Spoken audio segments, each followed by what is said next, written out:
Halo semua, Assalamualaikum warahmatullahi wabarakatuh. Nama saya Rianto Kusuma dari Fakultas Manajemen and Business di Universitas Citra Raya, Unggul Citra Raya. Nah, di sini saya akan menjelaskan tentang keterampilan berbicara di depan umum. Nah, berbicara adalah salah satu alat komunikasi yang berguna untuk mengutarakan pesan berupa ide, maksud, gagasan, isi hati, dan pikiran. Dengan menggunakan bahasa lisan sehingga pesan bisa tersampaikan dengan baik kepada orang lain. Sedangkan keterampilan bisa dilihat definisinya di sini. 1. Pengertian. Keterampilan berbicara adalah sebuah seni komunikasi lisan yang dapat dipunyai seseorang. Dengan mempunyai keterampilan tersebut, pesan secara lisan akan tersampaikan dengan efektif dan efisien, yang menjadikan komunikasi orang lain menjadi lebih lancar. Nah, keterampilan berbicara juga bisa disebut retorika. Di sini kita akan melanjutkan tentang manfaat dan tujuan keterampilan berbicara. Hampir semua pembesar yang tercatat sejarah dan bos besar di dunia sangat terampil dalam berbicara. Salah satu contoh adalah presiden pertama kita di Indonesia ini, Soekarno. Sebab berbicara adalah salah satu penyampaian gagasan dari menjadi sarana berbagi pengetahuan antar kelompok atau individu. Ya. Berikut merupakan manfaat dari keterampilan berbicara. Di sini ada komunikasi dengan antar individu dan kelompok menjadi lebih efektif. Nah, 2. Melancarkan pertukaran informasi kepada sesama. Oke. Ketiga itu menambah kepercayaan diri. Keempat, menambah karisma dan wibawa kita. Keenam, salah satu faktor mempermudah memperoleh pekerjaan. Kenapa?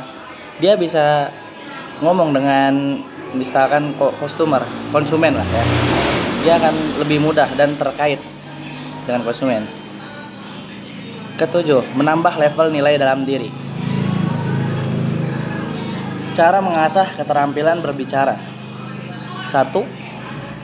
Kembangkan keahlian berbahasa yang baik. 2. Mengasah keahlian mendengar.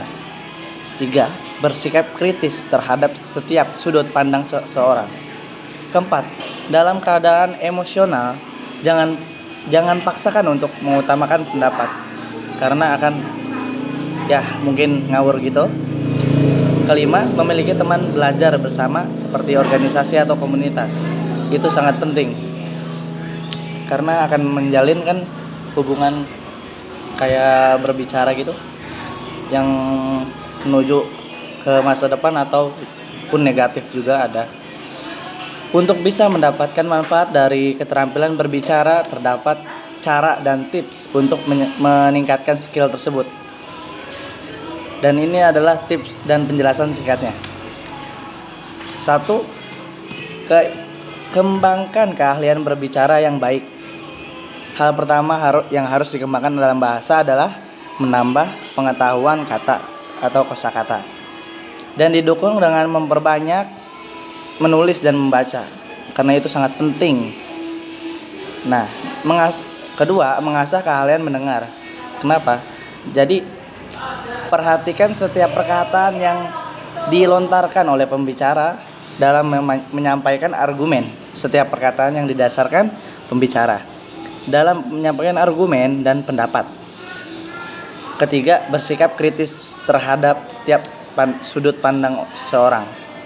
Analisa setiap pendapat yang datang dan nilailah dari sisi dan buruknya. Nah, kelima, memiliki teman belajar bersama seperti organisasi dan komunitas yang bisa mendukung keterampilan berbicara. Keenam, dalam keadaan emosional jangan paksakan untuk mengutarakan pendapat karena situasi tersebut akan tidak efektif dalam menyampaikan pendapat. Indikator keterampilan berbicara. Kesuksesan individu ketika berkomunikasi tidak lepas dari karakter individu tersebut, mulai dari kedewasaan hingga kedalaman dan keluasan pengetahuan. Nah, keterampilan sosial adalah keahlian seseorang dalam ikut serta ke dalam ikatan masyarakat. Di sini kita ada keterampilan semantik. Keterampilan semantik adalah keahlian yang memakai dan mengetahui setiap arti kata yang diutarakannya. Maka dari itu, seseorang yang ingin mempunyai keahlian berbicara dituntut untuk memiliki kosakata yang luas dan mendalam. Kenapa? Kita sering membaca buku dan sering mendengarkan pidato orang, kan? Itu bisa jadi wawasan kita, memperluas wawasan kita dalam berbicara dengan bahasa baku dan efisien. Keterampilan fonetik. Keterampilan fonetik merupakan kecakapan dalam pengucapan setiap kata. Bila dalam bahasa Inggris dinamakan pronunciation. Keahlian ini merupakan salah satu faktor utama dalam diterimanya kata dalam lingkup sosial. Nah, keterampilan vokal. Keterampilan vokal adalah keahlian untuk membuat pendengar memiliki rasa emosional terhadap pembicara, membuat efek sentimental. Dengan suara yang tegas, berat dan jelas, serta didukung dengan bahasa tubuh percaya diri, maka pendengar akan mendapat sensasi emosi yang diinginkan si pembicara. Dan kita lebih bagus ketika membaca buku karena dapat menambahkan wawasan yang belum kita ketahui. Dan sering-seringlah membaca buku. Di situ kita melihat, ya ini buku pengetahuan. Kadang mereka yang mungkin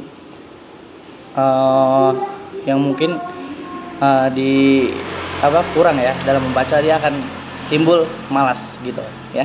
Jadi kita nggak akan bisa berbicara dengan orang yang bisa public speaking, bisa pidato gitu, jadi trainer kan, itu orang-orang yang jago bahasanya. Karena apa? Dia sering membaca buku. Dia baca buku terus setiap malam. Setiap hari itu kita harus membaca minimal 30 menit untuk membaca buku.